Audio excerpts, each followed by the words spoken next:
The Word of God is alive and powerful, sharper than any two-edged sword, piercing even to the dividing asunder of the soul and spirit, and of the joints and the marrow, and is a critic of the thoughts and intents of the heart.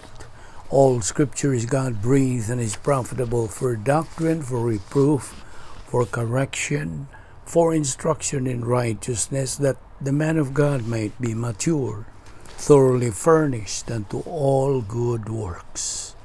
Welcome once again to our daily Bible study through the YouTube channel of the Balbido Evangelistic Ministry. And we are still on our topic entitled God's Fantastic Plan for Mankind.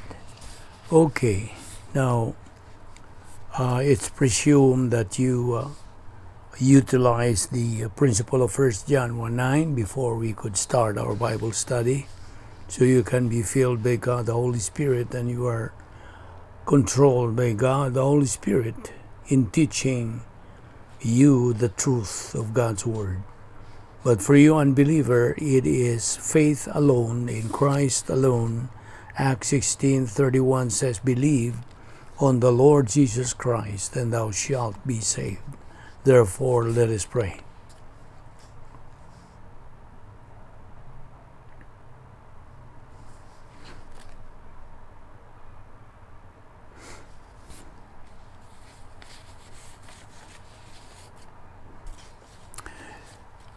Father, we are indeed grateful to you for the privilege of assembly worship, and hence having the privilege of having fellowship with you and your word, which lives and remains forever.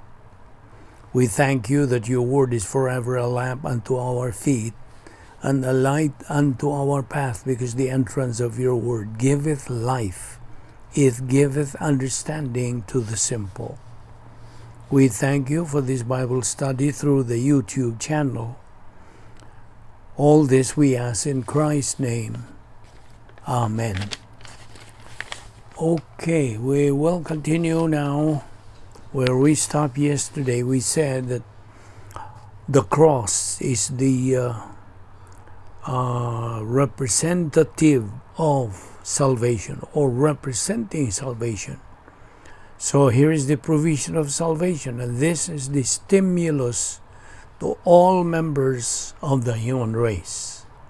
Now, all unbelievers, all members of the human race have volition, the freedom of choice, with a positive pole and negative pole, the desire pole and non-desire pole, the softness pole and hardness pole, the honesty pole and dishonesty pole.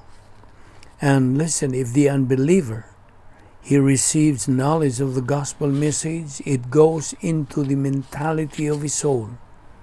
He has faith resident as the appropriator of the soul. And when this information goes into the mentality of his soul, God, the Holy Spirit, causes the unbeliever to comprehend it, to understand it, to perceive it. At the same time, God the Holy Spirit shows the unbeliever that this is the true way of salvation. It is the truth. And He convicts the unbeliever of the unpardonable sin. And this is cycled here in the command post of the soul, the volition of the unbeliever. And because he understands it, it is therefore a stimulus to which he has to respond, and he does respond. He either responds positively or responds negatively. But the unbeliever understands if the information is given to him. If the gospel message is communicated to the unbeliever in a language which the unbeliever understands, then that unbeliever faces it as a stimulus, and he is in a fork on the road, and he has to take it. He either has to respond positively and accept Christ as Savior, or he has to respond negatively and reject Christ as Savior. There's no third option. Now, unbelievers who are negative sometimes throw up a third option. I don't know, or I don't understand what you're talking about. I'm not smart enough to understand it. I don't talk about religion or politics. What about the heathens in Africa? Now, these are all smoke screens to try to get their proverbial monkey off the back of the unbeliever, so he doesn't have to face the spiritual pain that is going through in his soul. And the pain is that he is convicted of the unpardonable sin. And it is a painful thing for people who are negative toward Christ. That is, unbelievers who are negative toward Christ, to face the reality of their own hardness of heart and change their attitude.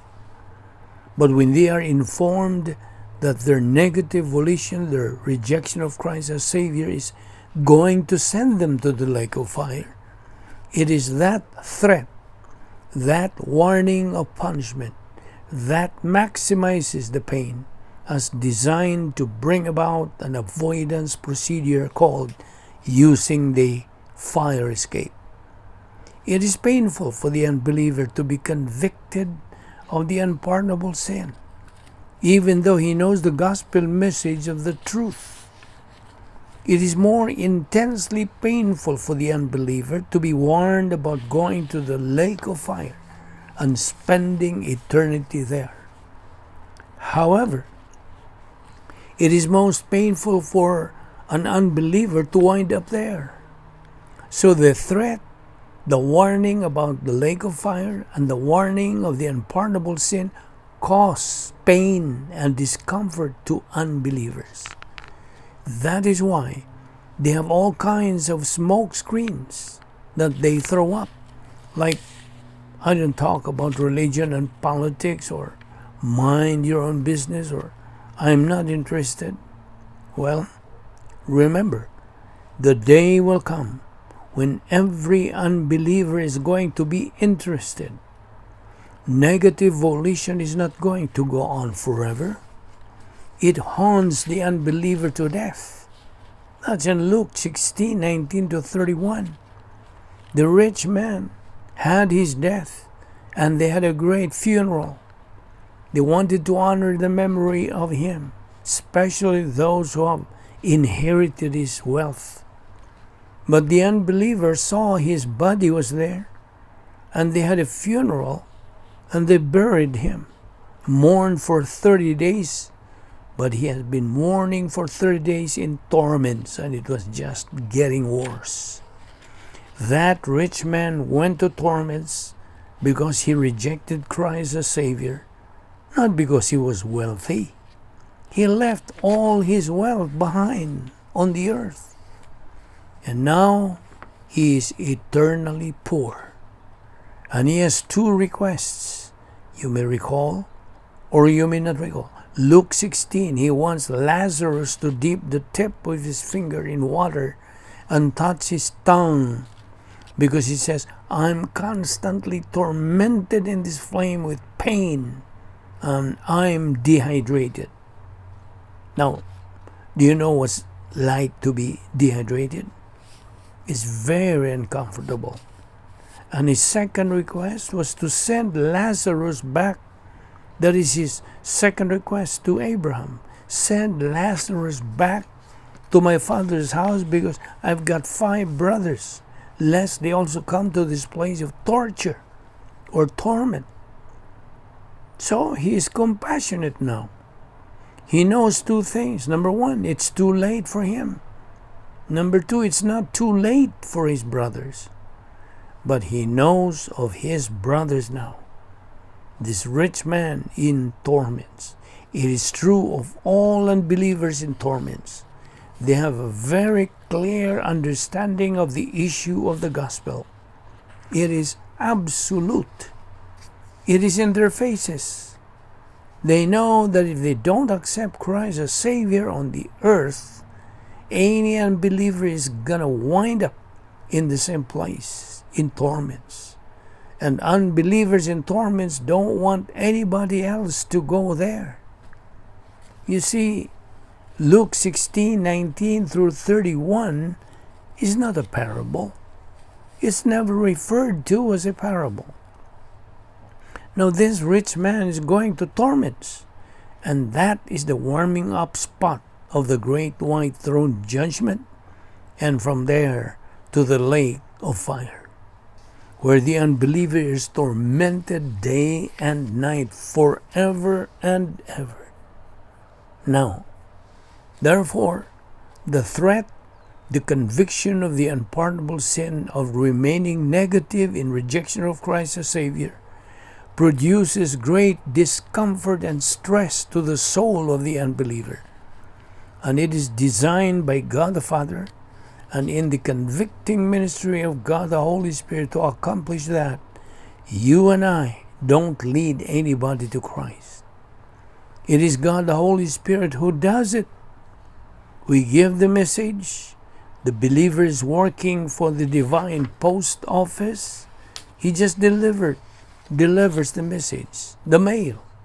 Believe on the Lord Jesus Christ and thou shalt be saved. You and I are powerless to cause an unbeliever to understand the gospel message or to convict him of the unpardonable sin. Since this is supernatural, it is only God, the Holy Spirit, who does it. And He always does it when the gospel is presented. We are going to continue on this tomorrow. Let us pray. Heavenly Father, we thank you for this opportunity once again of studying your word today. Although we do not deserve your love because of our sinfulness and unfaithfulness to you, you have ever been faithful and always will be to your word. We thank you all this in the name of our wonderful Lord and Savior Jesus Christ, our only Savior. Amen.